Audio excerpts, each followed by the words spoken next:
On the morning of Tuesday, Washington, D.C. woke up to an unprecedented reality. More than 100,000 federal employees, men and women who had given their professional lives to serving the public, were preparing to hand in their resignations simultaneously. Welcome viewers to my channel. Please subscribe, like my video and turn on notifications so you don't miss our next update.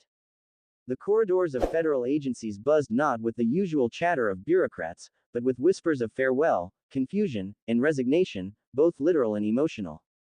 Never before in the history of the United States had such a mass exodus of government workers occurred. Not during the Great Depression, not during wartime, not even during the politically turbulent Watergate era. What was happening now, in the heart of the American Republic, was entirely new.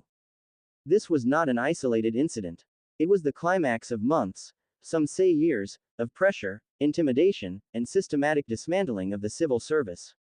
The Trump administration's workforce reduction program, billed as an effort to streamline government, had turned into what many career employees described as open warfare against the very people tasked with keeping the machinery of the state running.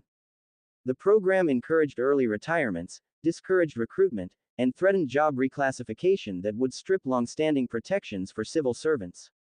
What began as whispers of budget cuts had metastasized into a campaign of fear. Workers said they felt targeted, scapegoated, and branded as enemies of the state. One FEMA worker summed it up in a single sentence that now reverberates across Washington: federal workers stay for the mission. But when that mission is taken away, they leave. The resignations coincided with another looming disaster: a government shutdown. Unless Congress passed a funding bill by midnight, agencies would shutter, federal paychecks would halt, and critical services would grind to a standstill. President Trump, aware of the stakes but unwilling to bend, summoned congressional leaders for a last-ditch bipartisan meeting at the White House. Speaker Mike Johnson, his closest Republican ally, portrayed the gathering as a step toward compromise. But Democrats, wary of what they saw as Trump's brinkmanship, were less optimistic. This was not the first time Americans had faced the threat of a shutdown. Since the mid-1990s, budget showdowns had become a recurring feature of politics. But what made this moment different was the convergence of crises: a hollowed-out civil service, a hyper-partisan Congress, and a White House increasingly comfortable with chaos as a negotiating tactic. For the workers who had not yet resigned, the uncertainty was unbearable. "We're told to keep working like nothing's happening," said one Department of Agriculture employee. "But how do you do your job when you don't know if you'll even have one tomorrow?" If Congress failed, the shutdown would not just be a political embarrassment, it would compound the damage of the resignations, leaving key agencies dangerously understaffed at precisely the moment they were most needed. Even as Washington reeled from the resignation wave and braced for a shutdown, another political bombshell dropped: the indictment of former FBI Director James Comey. To Trump's critics, the move was blatant retribution. Comey had been fired in 2017 after refusing to pledge loyalty to the president. His ouster set off a chain reaction that led to the Mueller investigation and years of legal and political turmoil. Now, years later, Trump appeared to be rewriting the script. A former senior White House lawyer put it bluntly: "This is about erasing history." Trump wants to punish his enemies and rewrite the record so that he's the victim, not the aggressor. The indictment sent a chill through Washington. If Comey could be targeted, who might be next? Career officials who had crossed Trump during his first term wondered if they were next on the list. For Trump loyalists, however, the indictment was overdue justice. They argued that Comey had abused his power, interfered in the 2016 election, and undermined the presidency. To them, this was not retribution but accountability. Yet the timing, coming just as federal institutions were hollowing out, deepened fears that the justice system was becoming another weapon in a political war. Far from Washington, another political drama unfolded in New York City.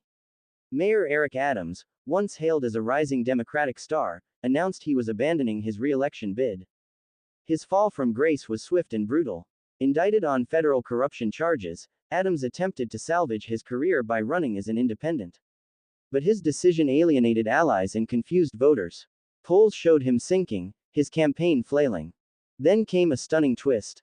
The charges were dropped by the Trump administration in exchange for Adams' cooperation in federal immigration raids. To critics, the deal reeked of political manipulation. To supporters, it was pragmatic survival. By the time Adams stepped aside, he had become a symbol of political fragility in the Trump era, a man caught between federal power plays and local politics, undone by scandal and mistrust. New Yorkers now face an election without a sitting mayor in the race, a situation that only adds to the sense of national instability. Perhaps the most haunting revelations of all came from a remote Texas detention facility where children were being held by Immigration and Customs Enforcement (ICE).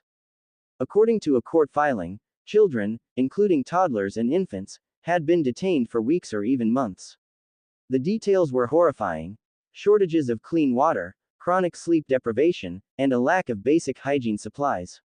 Some children developed fevers and rashes without access to prompt medical care. For many Americans, the filing evoked memories of the 2018 family separation crisis, when images of children in cages shocked the world. Despite promises of reform, the underlying system appeared unchanged. "These are children," one immigration lawyer said, "and the government is treating them like bargaining chips in a political war." The revelation sparked outrage among advocacy groups, human rights organizations, and even some lawmakers. But for the families trapped inside the system, outrage meant little. Their children remained behind barbed wire, waiting for relief that never seemed to come. The events of this week are not isolated. Together, they form a portrait of a nation teetering on the edge of dysfunction. A government stripped of 100,000 experienced workers. A looming shutdown that could paralyze essential services. A justice system bent under the weight of political vendettas. A major city leader brought down by scandal and compromise. Children suffering in detention centers, their humanity denied. Each crisis alone would test the resilience of any democracy. Together, they reveal a system stretched to breaking point. Historians will likely debate what this moment means. Some will argue it is the inevitable result of decades of partisanship and polarization. Others will see it as the product of Trump's disruptive style of governance, which treats institutions as obstacles to be bulldozed. Still others will say it is proof of a deeper unraveling of public trust in government. What is clear now is that America stands at a crossroads. The choices made in the coming days, by lawmakers, by workers, by citizens, will shape not just the immediate outcome of these crises, but the future of American democracy itself. As one federal worker put it while leaving his office for the last time, "We serve the people, not the politicians. But if the politicians won't let us serve, what else can we do but walk away?"